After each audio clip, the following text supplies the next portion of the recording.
Okay, welcome everyone to the Astrology of Sex and all the many different kinds of expressions of sexuality we can see in the birth chart. I've got quite a few examples to show you. Um, so it's a topic that's a bit controversial for obvious reasons, and in the Western astrology community, there is a controversy I should let you know about before we jump in here, and that is, and in general, I think in our society, um, that it's a bit sort of outdated, it seems, to be referring to planets as male or female, and therefore to also be referring to somebody as male or female when many times someone doesn't identify as either.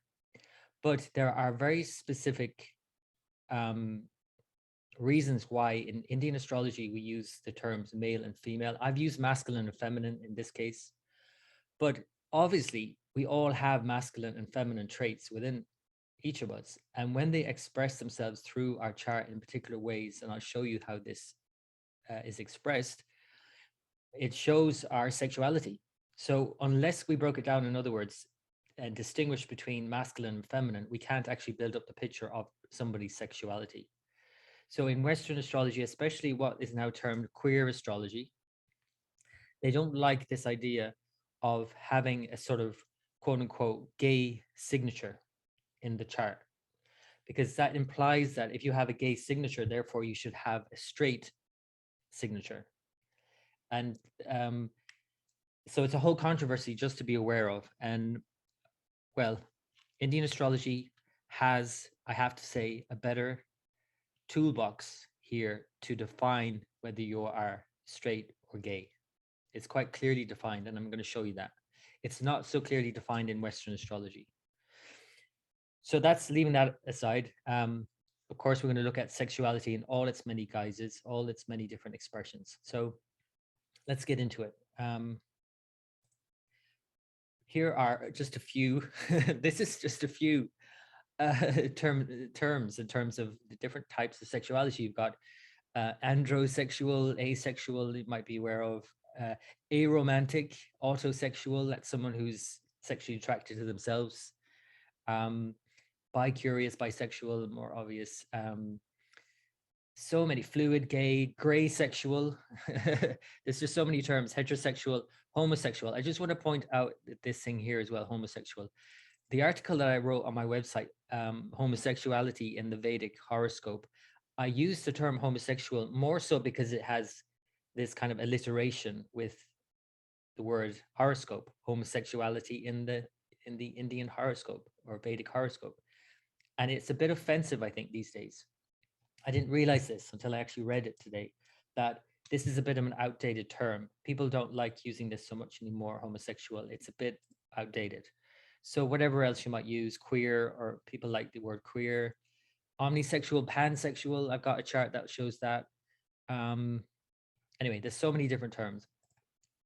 So a distinction I want to make between these two things, though, the distinction I wasn't aware of either until I did some research between fetishes and kink. And basically, a fetish is something that falls outside the typical boundaries of what society is deemed normal sexual activity, but is arousing and must, underline must, be present for someone to be experience pleasure. Whereas a kink is just a preference. So there's another distinction for you that I didn't know. So basically, if it's a fetish, it's something you have to have. If it's a kink, it's just a preference.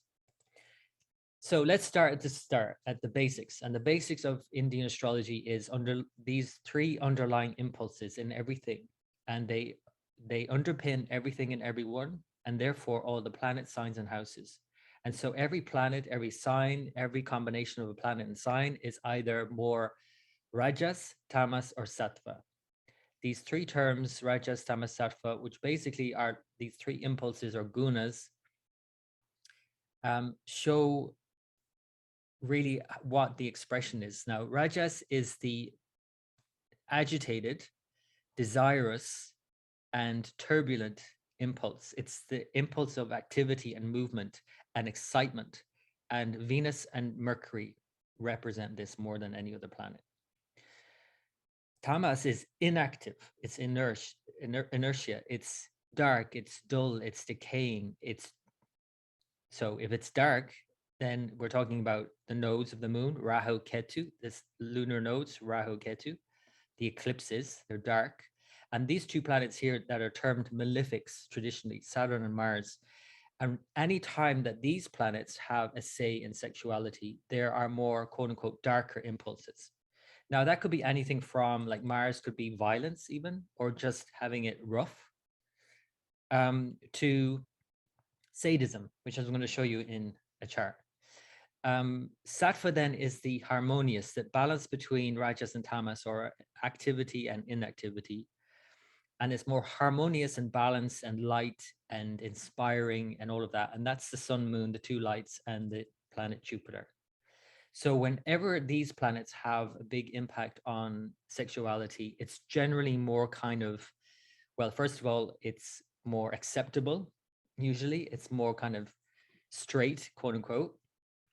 And Jupiter, anytime Jupiter has an influence on these particular parts I'm going to show you in the chart, it will almost like, how would I put it? To be careful with my terminology. It will show a more usual kind of sexuality. And I'm saying usual very purposefully. When there's an unusual sexuality, as there is during any times we have Mercury or Saturn representing sexuality, then it's unusual. Mercury and Saturn are unusual. And I'll show you what that looks like in the chart. Here's what it looks like in the South Indian chart. You have the Rajas, movable, that's all that means. Tamas, fixed. Sattva, balanced, or dual signs. So you have movable, fixed, dual signs all the way around. So the planets' genders. So this is the controversy I was mentioning earlier. And so we just need to be mindful of it. And again, I'm using the terms masculine and feminine. And traditionally in the text, it would be male or female. So the masculine planets are Sun, Mars, and Jupiter. The feminine are Moon and Venus. The neuter, it's called, planets are Mercury and Saturn. And anytime, again, Mercury or Saturn are in any way impacting sexuality, it shows in more unusual sexuality. Usually means bisexual or homosexual or gay. Because I keep having to think now I have to drop that term homosexual. Rahu Ketu are controversial because some think, some write, like, it's not in the Parashara as far as I can see, but some people think Rahu is masculine, some people think it's feminine, some people think Ketu is neuter. Ketu doesn't have an interest in sexuality, it's about spirituality. But if it is impacting a chart in certain ways, it can actually show, marriage. So, there are many different controversies, as always, with the nodes of the moon. Then Uranus, Neptune, and Pluto, the outer planets, quote unquote, they're called transpersonal. So I don't know, we can also say that they're transgender. Obviously, in myth, Uranus, Neptune, and Pluto are all male. But then in Vedic myth, all of the planets are male. Every single one of them, even Venus, you might think of as female, is called a male, an effeminate male. And the idea behind that is that all the planets are male and all the signs are female because the planets move through signs. So the signs are more receptive and the planets are more assertive. They want to express themselves through the signs. So the signs are more feminine. Planets themselves overall are actual male. But here we can see that, in other words, Venus is an effeminate male. Basically, the moon is a male, an effeminate male, but the moon is seen as male traditionally in Indian astrology, and it has 27 wives, the 27 lunar mansions. So the signs are female, the planets are male. Now, the signs themselves can be broken down, though, themselves into masculine or more feminine. And obviously, the odd signs are more masculine, and the feminine signs, or the even signs, are feminine. So Aries is masculine, Taurus is feminine, and so on. That's kind of straightforward ABCs of astrology, right? Here's something taken out of Hart Defoe's and Robert Svoboda's Life on Light. That's actually wrong. Light on Life. So this is just lifted straight from there. Sexual union. This is Sun gives union with high-class partners. And I'll add a bit to this. Moon, Jupiter, and Venus give union with suitable partners, whatever the hell that means. But usually, like I said, like especially Sun, Moon, and Jupiter in this case, and now we're adding Venus, there's something nice about all of these three. They're the most benefic in a sense, especially a full moon. So Moon, Jupiter, and Venus, suitable partners. Mars gives a union with one deformed in some way. And oftentimes you'll see in a chart when someone has Mars rising or aspecting the rising sign, there's some deformity. I won't get into all of that unless someone has questions for after, but if it's obviously impacting sexuality, there's something deformed there. Or there's some deformed expression of sexuality as well. And it could be violent as well, depending on the expression. Mercury gives union with artisans. Saturn gives union with older partners or sickly or ugly partners. This is literally direct quote from the book. Rahu gives union with widowed or with divorced partners.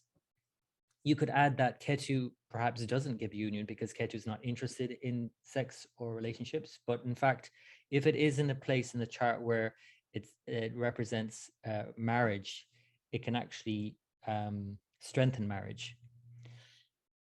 Then there's this other thing here with planets where if they're in an exalted position, they behave a certain way generally, or if in a debilitated position. So for example, debilitated Jupiter represents ethics and morals. If it's debilitated, there's going to be some issue there. In terms of sexuality, that's a separate thing, you might say, in terms of morality, but it does get mixed in there. And I'm going to show you a chart that highlights that. Venus and Mercury have this interesting relationship because they exalt and debilitate in opposite signs. So Mercury is exalted in Virgo, where Venus debilitates.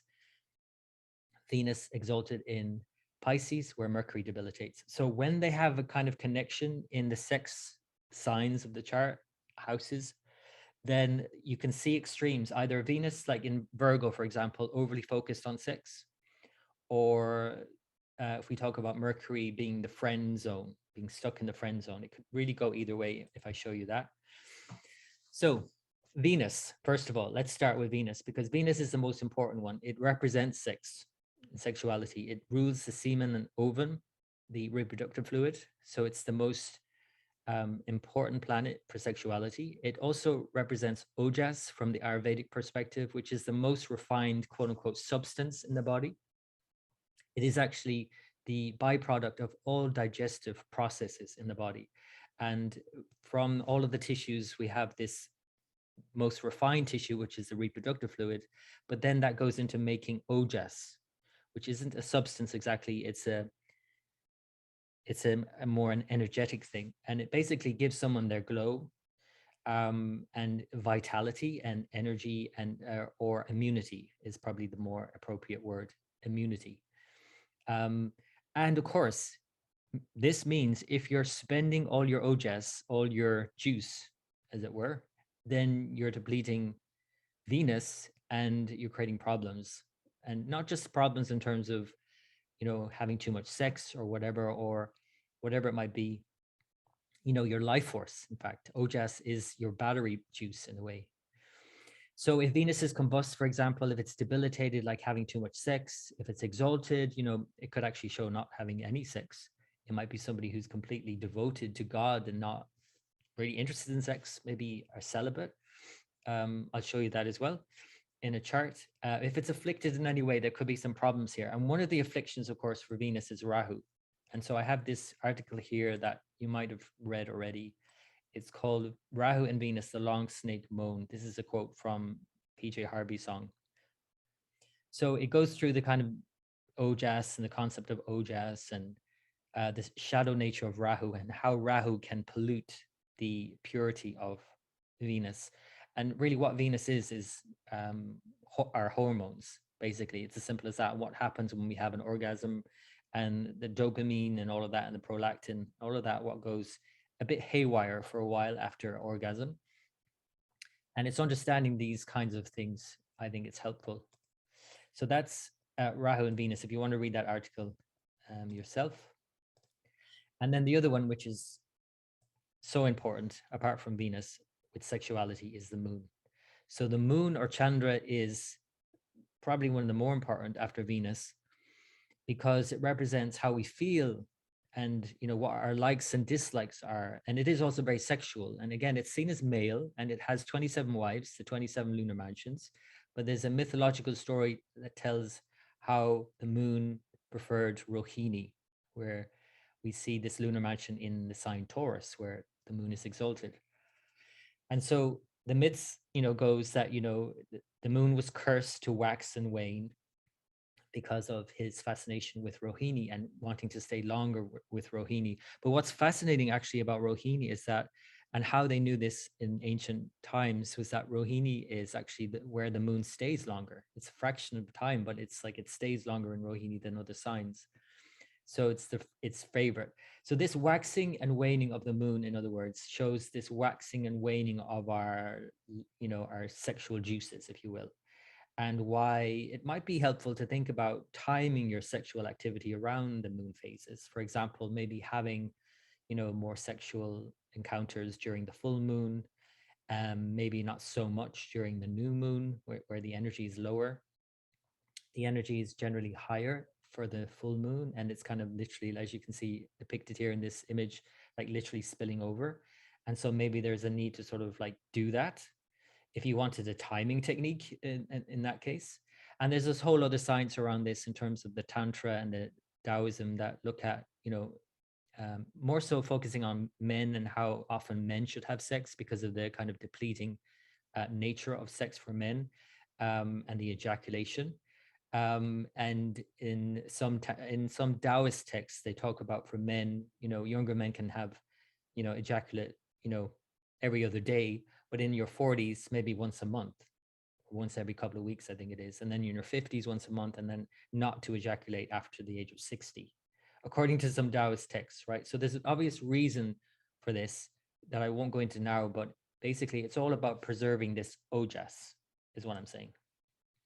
Is ojas, because every time you have sex, and especially if it's not loving sex and it's just like depleting you in that sense, if you're having loving sex, that's different because you're actually increasing ojas by being with a loving partner.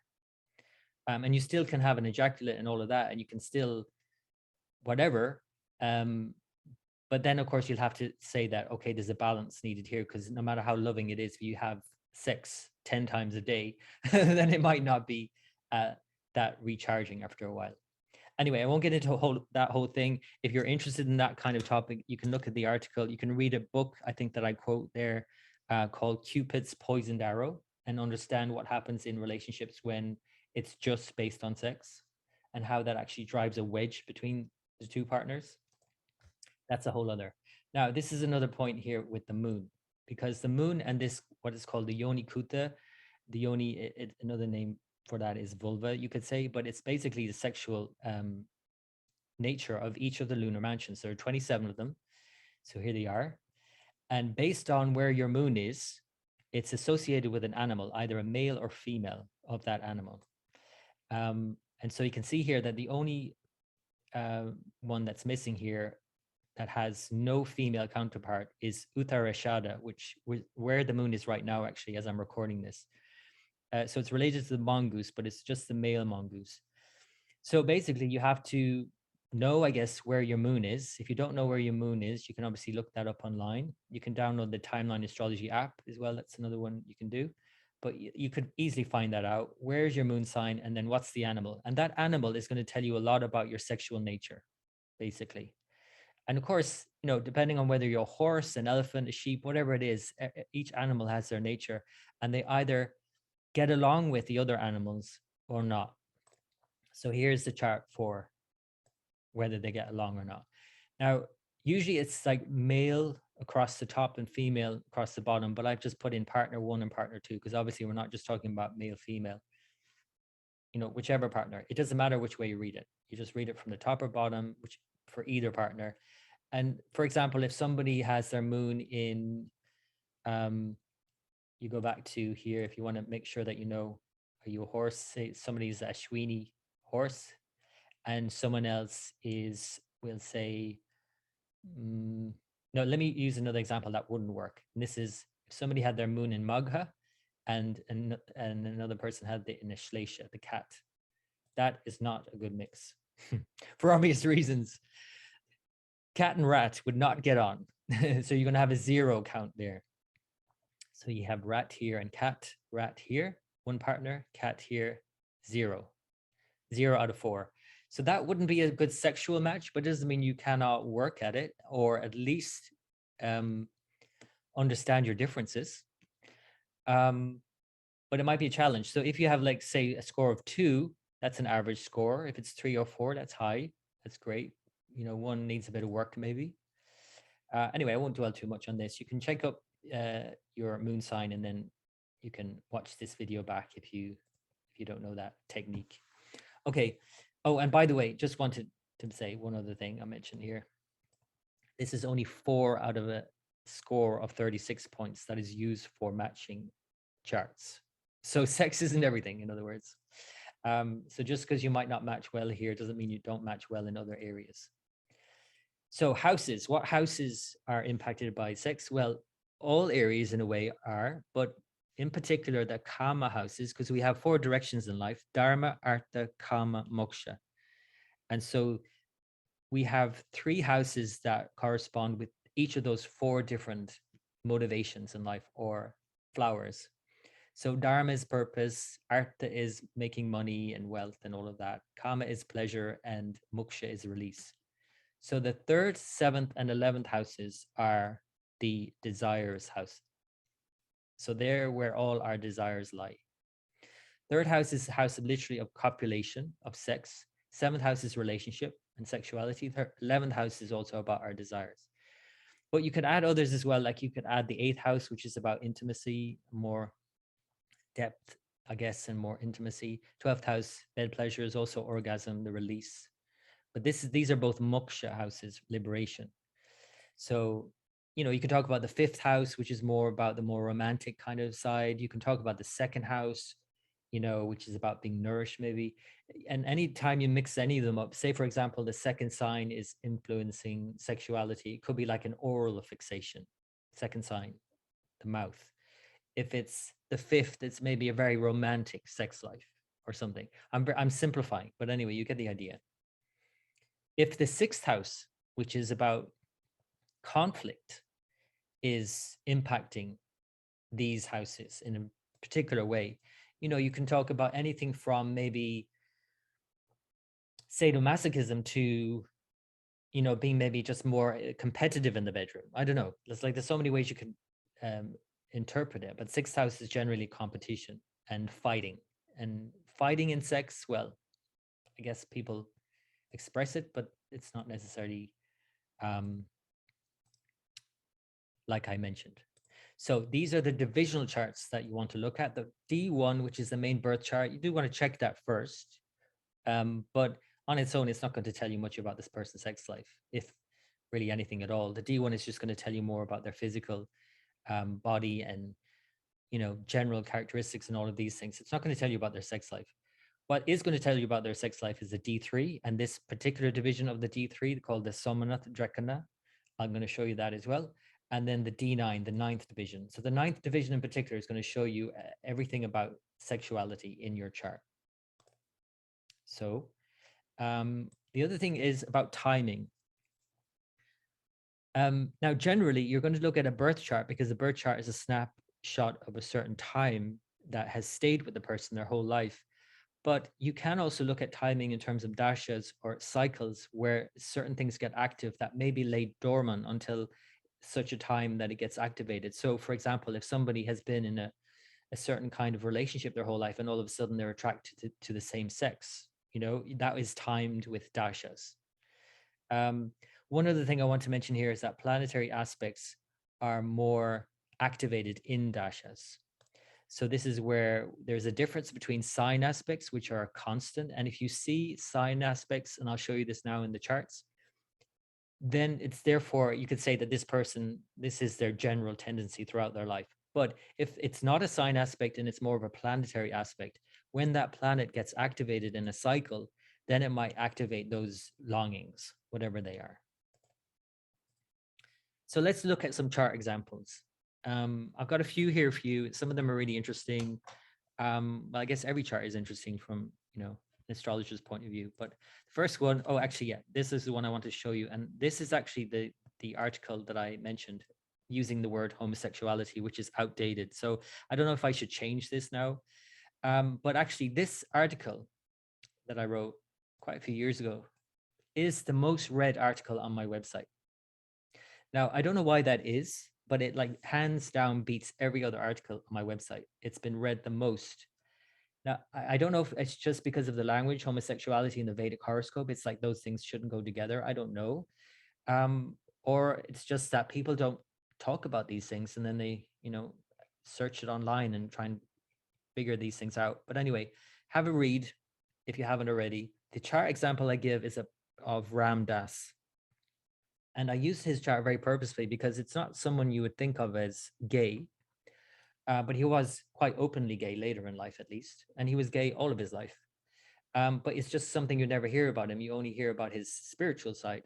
But his chart is a perfect example of homosexuality or gay in the chart when you look at the particular houses I mentioned. And I'm not going to stay on this now. You can read the article if you're interested in that. So let's get to the examples. So the first one is Miley Cyrus. So Miley Cyrus claims to be pansexual. So what that basically means is just your, let me read it for you actually, because I don't want to get my definitions unclear here. I mean, it is what it suggests. Pan means all, right? So a term that describes people who can experience sexual, romantic, or emotional attraction to any person, regardless of that person's gender, sex, or sexuality. So pan means all. So here you can see her chart. I've got the South Indian more prominent because that's my preference. And in a way, it's easier to see the sign aspects because that's what I want to show you first. So the chart on the left is her birth chart, but we're more interested in the chart on the right, which is her 9th division. And that's going to tell us more about her sexuality. And remember I said that the houses of sexuality are the 3rd, 7th, and 11th. So in this chart, you're looking at Aries, Leo, and Sagittarius for Miley Cyrus. So, well, what is Aries, the ruler, Mars, doing? It's with Mercury, the neuter planet, in the 7th sign. So there is definitely this potential here for, well, you can see she is claiming to be pansexual. So that's what Mercury does, quite simply. It's very easy to see. I've never seen a chart of someone who is gay or doesn't identify as heteronormative, whatever it might be, that doesn't have this signature of Saturn or Mercury in these houses or connected with the 3rd, 7th, and 11th. And until I see that, I can't say otherwise. And I've seen quite a few charts at this stage. I do a lot of readings for people who identify as queer. So it just is the case. So Mercury or Saturn. So Mercury here, anyway, the 11th here you can see is Sagittarius. Saturn is opposite. Now you might say with Jupiter, anytime Jupiter then also has an aspect, it might show the person actually is more, I just have to be mindful of my terminology here because it's hard to come across, hard to come out with a very PC term. But Jupiter represents tradition and norms and getting married to have children. Jupiter rules children.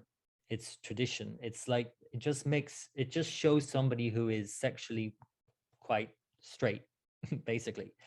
And anytime it has an impact on these 3, 3rd, 7th, and 11th, it would kind of almost cancel out, if it's strong especially, any sort of gay longings or anything like that. It doesn't mean that the gay longings aren't there, perhaps, or the feelings at times, but Jupiter will almost cancel it out. But maybe canceling it out is not a good expression either. Jupiter here is in Taurus. It's in a fixed sign. So it's actually not aspecting Leo or Sagittarius because Leo is a fixed sign and Sagittarius is a dual sign. The rule is the fixed signs aspect the movable signs and vice versa. So Aries is a movable sign. So it'll aspect Leo, Scorpio, and Aquarius. Taurus is a fixed sign. So it'll aspect Cancer, Libra, and Capricorn. And the rule is that they can't, Aries and Taurus don't aspect each other. The signs adjacent don't aspect each other. And then the third one, then the dual signs, which is why I like the South Indian chart, the 4 corners aspect each other. So the movable signs aspect the fixed signs aspect the movable signs, and the dual signs aspect each other, the 4 corners. And those sign aspects will show the constant indication in whatever area of life, not just sexuality. They show a constant influence on that area of your life. So if you're saying that somebody has a constant influence of Mercury or Saturn, that means they are most likely identifying as queer. So anyway, that's Miley Cyrus. I mean, with Mercury in the seventh and Mars in the seventh, this isn't necessarily the easy combination, to be honest, because Mars and Mercury, neither of them do well in the seventh. Mars makes for short-term relationships because it's angry, it's competitive. Mercury makes that excitable planet Mercury makes for more than one relationship, maybe many relationships, because Mercury isn't happy with just one thing. It always wants choice. And so neither of these planets are well positioned in the seventh, generally, Mars or Mercury, in any chart, in your birth chart, in any chart. And you can see here in her birth chart, she has Mercury in the seventh again. This is though why I think that she might be identifying as pansexual. And I think I think she defines herself as non-binary. I'm not quite sure about that, but I'm almost sure. And that you can see here is Ketu in the first. That's another part, as well as Venus with Neptune. There's a whole other, anyway, I'm not going to get into that. I'm going to focus on sexuality here. So that's Miley Cyrus. There's quite a few charts. I'm going to get through them. Angelina Jolie identifies as bisexual. Oh yeah, I meant to show, sorry, let me go back. I wanted to show you this chart, the Somanath Drekana, the third division. Now, this is a particular chart that shows sexuality, but it's a particular form of the third division Drekana called the Somanath Drekana, which more specifically refers to sexuality, because there are other forms of this. So don't get confused, because if you just try and draw up your own D3 chart, Drekana, this is not the usual one. There's a way of calculating this that will bring you this kind of chart in particular to show sexuality. The other ones will show co-borns and you know, siblings and all of that, not necessarily sexuality. So this is her chart. And the houses you want to look at in this one in particular are the third and seventh. You can look at the 11th as well, but third and seventh are particularly highlighted here. And you can see here, Venus is very well placed in Taurus. The seventh lord is Mercury. Again, you can see the Mercury theme here once again. And the other houses to look at would be the 12th from that, which is second and sixth. And if they're more influential, then you could say somebody's maybe even, and especially if the benefics are here, oftentimes you can say that somebody is not interested in sex so much, or might be even celibate. This chart is showing a mixed bag, we put it that way. And again, remember, she's identifying as pansexual. Okay, back to Angelina Jolie. So this is her birth chart. Now, she identifies as bisexual, so we have to be able to see something here. It's not quite obvious, though. And so that's why I'm showing this chart, because if someone is gay, you're going to see it straight away. And remember what I said? As soon as you put Jupiter into the mix, it quote unquote straightens them out. I cannot think of another term for that. So I'm sorry if I offend anyone by saying those things. But anyway, you can see here Jupiter is in the seventh. So this is going to show that this person cannot be then 100% gay. But we're going to see that, you know, maybe there are other things to see. So the third house is ruled by Venus. It's in the first. It's opposite Jupiter. That's not telling us anything there. The seventh house is ruled by Saturn. It's in the 10th. And the 11th house is ruled by Mercury. So we've got Saturn and Mercury involved in some way. And Mercury is aspecting the 11th, because remember, the dual signs, the four corners aspect each other. Saturn is in a fixed sign, so it's not aspecting the first or the seventh, but it is aspecting the third. This is the rule, right? When you have a planet in a fixed sign, it aspects the movable signs. So Saturn in Taurus will aspect Libra. So that's a constant. So she has Saturn influencing her third house. She has Mercury influencing her 11th house, but she has Jupiter in her 7th house. So it's mixed, in other words, she's bisexual. So that's Angelina Jolie. One other thing I want to mention as well, the first house in your Navamsha, the 9th division, will always show your attitude towards sex and sexuality. And the first sign not only your attitude, but it's also your partner's sexuality, because it's the seventh from the seventh. So if the seventh is your sexuality, the seventh from the seventh is the first house, which shows your partner's sexuality, but it also shows your approach to this area of your life. That's an important thing to note. So her Somanatrekana, apologies for those who prefer the North Indian. I hope you know can follow this, but I want to give this lesson in particular in terms of the sign aspects. Again, the third and the seventh are the key things here for her vitality or sexual vigor. Sun is here in the third, Rahu is in the seventh. You know, I'm not so sure with Rahu in the seventh. Mercury rules the seventh, of course. Again, we're going back to the Mercury theme, and it's in the second, which would show ordinarily, again, more unusual sexual preferences. And the fact that it's in the second, you know, 12th from the third is going to show some there. The sixth house has got Neptune, ruled by Venus, which is in the first. So there's definitely some sort of maybe for this person, and we know, of course, there is more unusual sexual preferences. And I'm using the word unusual instead of just the usual, because most usually people are heterosexual. Okay, the next person is Woody Allen. So obviously I put question marks here because, you know, what do we say about his sexuality? Well, we're going to see an issue here because in his D9, we have Venus debilitated. And in the D9, we have the third house, Leo, ruled by the sun, of course. We have the seventh house, Sagittarius, ruled by Jupiter. And we have the 11th house, Aries, ruled by Mars.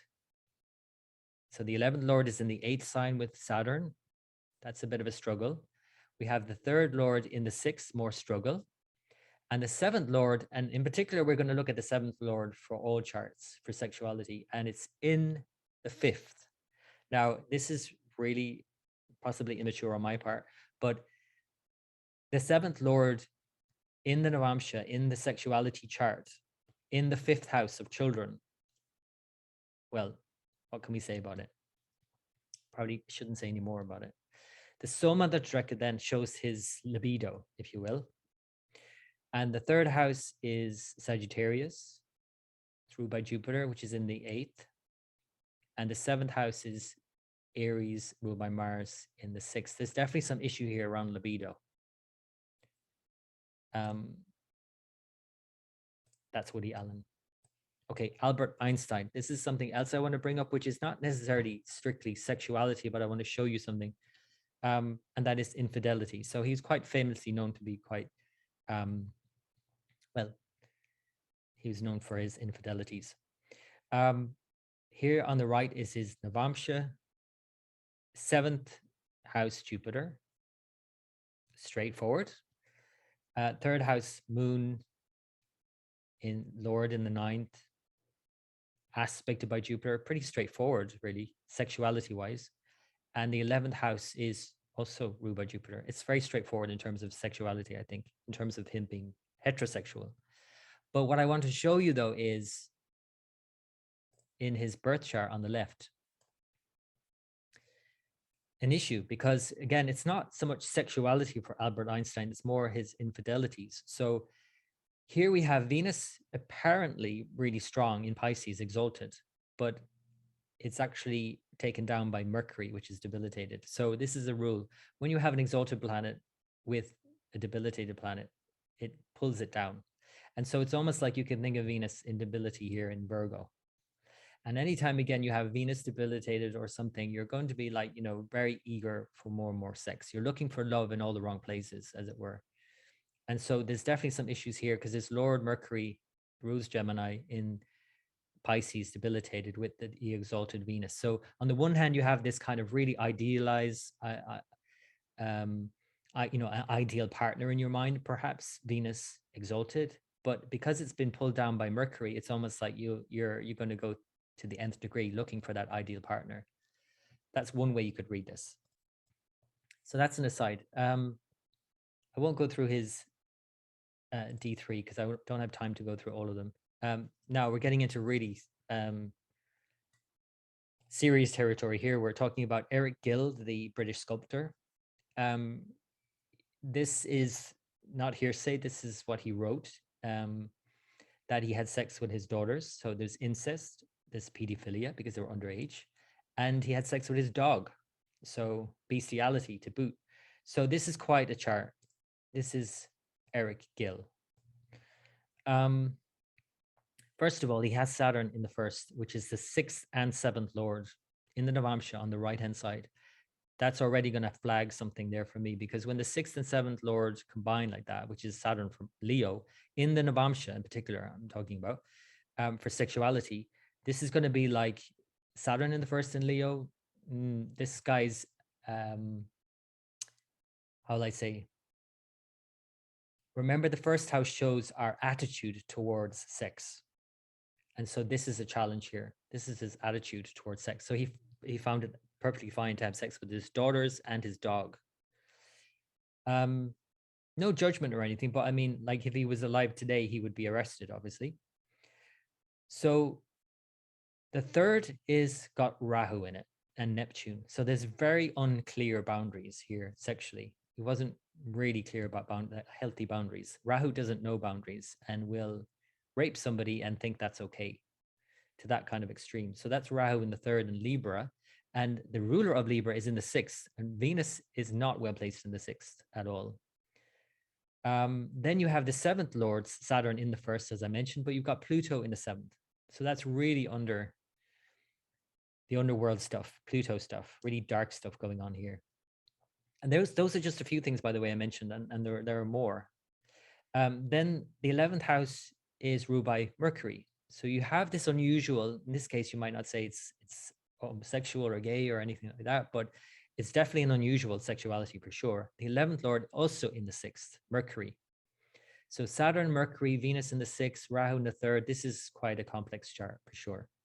His Soma in the 2nd, and then his libido. Let's have a look. 3rd house, again, Pluto. The ruler of this is Jupiter in the 7th with Neptune, Pluto in there. Jupiter is in the 6th, the 12th from the 7th, but look what's in the 7th. Mars debilitated in Cancer. I mean, well, let's face it, he did, whether we called it rape or not, I mean, he had sex with his daughters and he had sex with his dog. Okay, next one. Immanuel Kant. Okay, so this guy, I don't know if he was asexual, but there are claims that he might have been, because, well, who knows? We don't know what he did in his private life, but some writers say that he never had any sex his whole life. Whether that means he's asexual, I mean, we can't say. But we can say some things about him. And if you know anything about Kant, then basically you'll know that he was very much about morals. And, you know, he actually saw sex and sexuality as not a good thing. Let me put it that way. Now, why do we see that? Well, first of all, even though in his birth chart, he's got Jupiter debilitated, Jupiter is all about morals. It's exalted in his 9th division in Cancer, opposite. So it's not only that, but it's got Sun and Venus combined in the first. So this is his attitude towards sexuality. And he had some, obviously, therefore, very high-minded ideals when it comes to sex, that he didn't even have sex. So that's Immanuel Kant. And you can see here his D3. Again, the 3rd and the 7th house are in particular of interest. The 3rd is ruled by the moon. It's in the 6th. Again, remember that the 2nd and the 6th are going to show, you know, lack of libido. So that's something to be mindful of. In the 2nd, he has Saturn, Ketu. In the 7th, it's ruled by Mars, and it's here in the 5th. You know, but you can see here that, you know, there was not a great libido in this sense. Obviously, he expressed it in other ways. I mean, he was a brilliant mind, right? So what about this guy, the Marquis de Sade? This guy, well, this is where we get the word sadist from. So he was the original sadist. This is, again, an interesting chart. On the right, the Navamsha, we're looking at that more particularly. And the 3rd house is Gemini. Again, maybe unusual. 7th house ruled by Venus. And what do we see? But Venus debilitated in the 6th. It's, again, the worst place to put Venus. And remember, this guy's a sadist. He liked to torture people. He's not a sadomasochist. A masochist would like to torture themselves. He was a sadist. So he liked to inflict pain on other people. The 11th, it's got Pluto and Neptune, ruled by Saturn, which is here in the 4th. Rahu itself, which is with Mars in the 2nd. You know, you can see some things here for sure. Again, remember Venus, especially Navamsha in Virgo, is a problem. And then it's also in the 6th. So it's a double whammy for Venus here. 6th house is like punishment. Then his libido. What have we got? We've got the 3rd house here, which is ruled by Venus. We've got the 7th with Rahu and ruled by Mercury. So, you know, Rahu alone in the 7th, especially in these kinds of divisional charts for libido and sexuality, is going to create problems. Not knowing healthy boundaries, basically. And he certainly did not know any healthy boundaries. He was imprisoned many times for his torturing people. Okay, so the last one then, to kind of leave it on a high note, or maybe just kind of to cleanse the palate after some of those, which are quite difficult charts, we have Ramakrishna.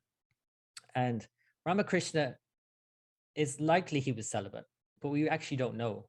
Like many people say he was, but we actually don't know. But it should be indicated in the chart. The problem here is his time of birth, which is really disputable because Astro.com, the Rodden rating is a B rating biography and gives it a 5:15 a.m. time. But most astrologers, Vedic astrologers online that I see, use a time of 6:23 a.m., which is very different. Now, I don't know where they get that time from, and I've not found any source. So if anybody listening to this, watching this knows, I would really appreciate it if you leave a comment.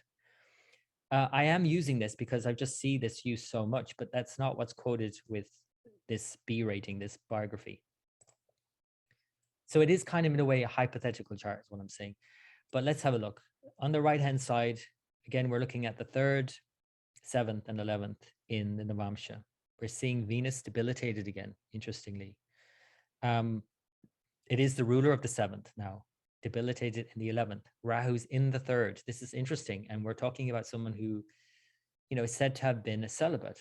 Now, he did marry, and he married his wife when she was 5 years of age, I think.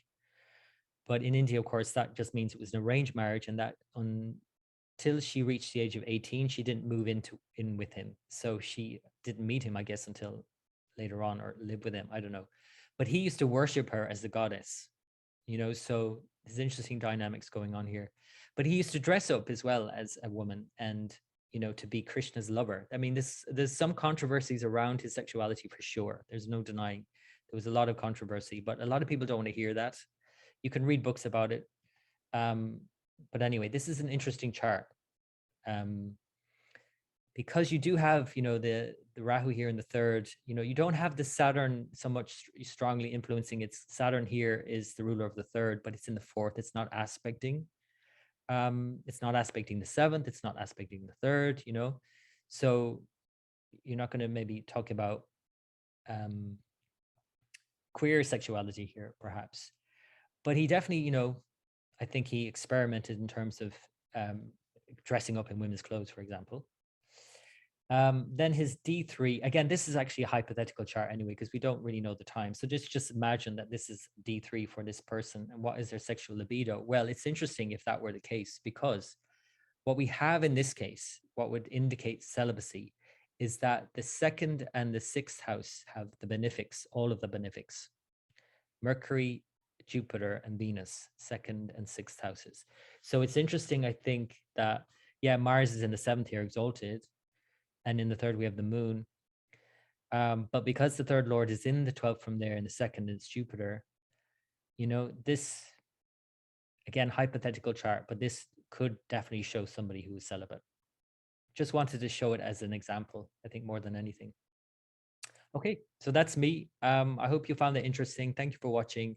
If you're not already subscribed, or more importantly, if you are not already a patron, if you're watching this as a playback and you'd like to get more of astrology like this in the format that I'm giving, then please subscribe, and please go to my website, timelineastrology.com or patreon.com/timelineastrology. I write daily for patrons. I do monthly forecasts, video forecasts, and sign-based forecasts, and all sorts. So check it out. Okay, thanks for watching, and until next time.